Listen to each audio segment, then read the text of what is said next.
सबसे पहले बात हम पाकिस्तान ऑक्यूपाइड कश्मीर के इस हिस्से में इसलिए करेंगे क्योंकि वहां पर इस वक्त पाकिस्तानी फौज कातिल बनकर घूम रही है और टोली की टोली घूम रही है। निहत्थे कश्मीरियों पर कत्लेआम हो रहा है, उन्हें मारा जा रहा है, औरतों का खून बहाया जा रहा है। पाकिस्तानी सेना के जुल्म के खिलाफ कश्मीरियों का गुस्सा हर दिन के साथ बढ़ रहा है। विद्रोह की आग को दबाने के लिए मुनीर की फौज लोगों पर अंधाधुंध फायरिंग कर रही है। बड़ी खबर यह है कि पाकिस्तानी रेंजर्स की गोलीबारी में 6 और लोगों की मौत हो चुकी है। मुजफ्फराबाद के अलावा रावलाकोट में पाकिस्तानी रेंजर्स की स्नाइपर्स ने एक ऐसे व्यक्ति को मार दिया जो प्रदर्शन में शामिल था और नमाज पढ़कर निकला ही भर था।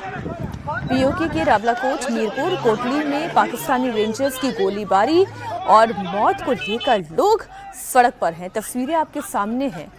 नारेबाजी लगातार मुनीर और शहबाज के खिलाफ हो रही है।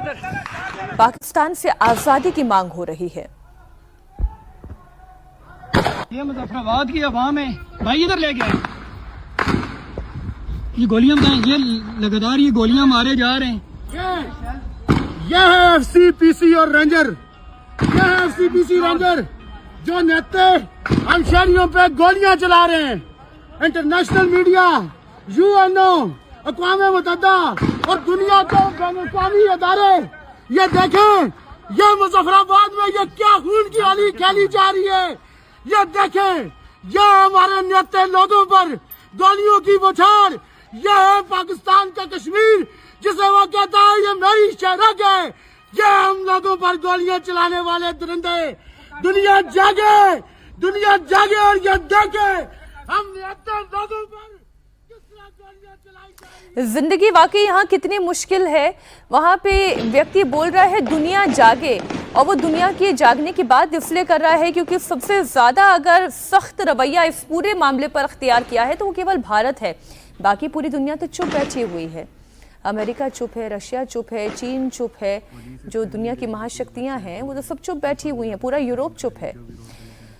पीओके इस समय बैटल ग्राउंड बना हुआ है। पीओके में हर तरफ खून ही खून बह रहा है। फौज सीधे आम लोगों पर गोली चला रही है, लेकिन अब पब्लिक पीछे हटने का नाम नहीं ले रही है। एक और तस्वीर आपको दिखाती हूँ।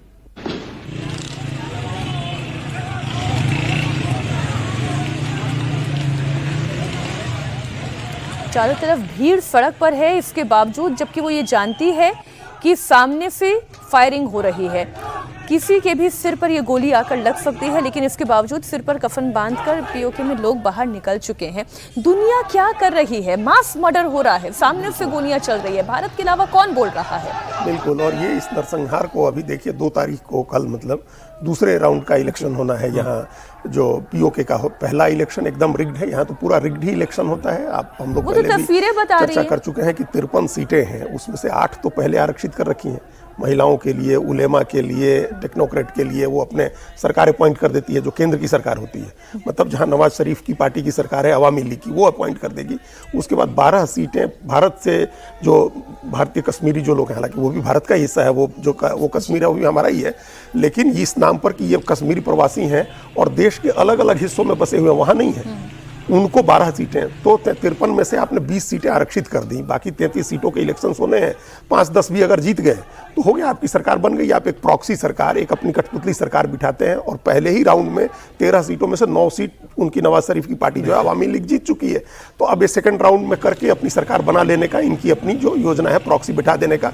और उसके लिए जो करना होगा सो करेगी। मुनीर भी करेंगे। शहबाज शरीफ तो कोई हैसियत है नहीं, वो तो चुपचाप बैठ के तमाशा देख रहे हैं। और मुनीर अपनी कठपुतली सरकार बनवाने के लिए ये नरसंहार करवा रहे हैं। वहाँ 10,000 जवान और भेजे गए हैं ताकि अगर कोई विद्रोह होता है, कोई भी व्यक्ति अगर उनके चुनाव को रिग्ड करने के काम में बाधा डालता है तो उसको मार डालो। इस तरह का नरसंहार हो रहा है वहाँ। भारत ने कठोर इस पर बड़ी चेतावनी दी है, आपत्ति जताई है, क्योंकि कुछ भी होगा, एक तो वो हमारा हिस्सा है भौगोलिक रूप से, कुछ भी होगा तो भारत पर उसका असर होगा, क्योंकि लोग अगर उधर से पलायन होता है तो लोग भारत की तरफ आएंगे। अमेरिका इसलिए नहीं बोलेगा क्योंकि मुनीर उनके फेवरेट फील्ड मार्शल हैं, जिनको वो घर पे बुला के लंच कराते हैं। चाइना की समस्या यह है कि उसका सीपैक, अभी जो बता रहे थे ये लोग कि सीपैक उधर से ही होकर गुजरता है। 46 या 50 अरब डॉलर का प्रोजेक्ट है, वो वहाँ इकोनॉमिक इंटरेस्ट है उनके, तो चाइना नहीं बोलेगा तो रूस उसका प्रॉक्सी है, वो क्यों बोलेगा। और अमेरिका इस समय फील्ड मार्शल को अपना फ्रेंड बनाए हुए हैं और चाइना के साथ 2G की पॉलिटिक्स कर रहे हैं। इसलिए उम्मीद भी इस वक्त केवल भारत से सिर्फ भारत से है कि भारत अंतर्राष्ट्रीय स्तर पर यह मुद्दा उठाए, जरूरत हो तो यूएन में ले जाए, किसी तरह के इंटरवेंशन की जरूरत है तो भारत को करनी चाहिए, मानवता के नाते भी, स्ट्रेटेजी के नाते भी।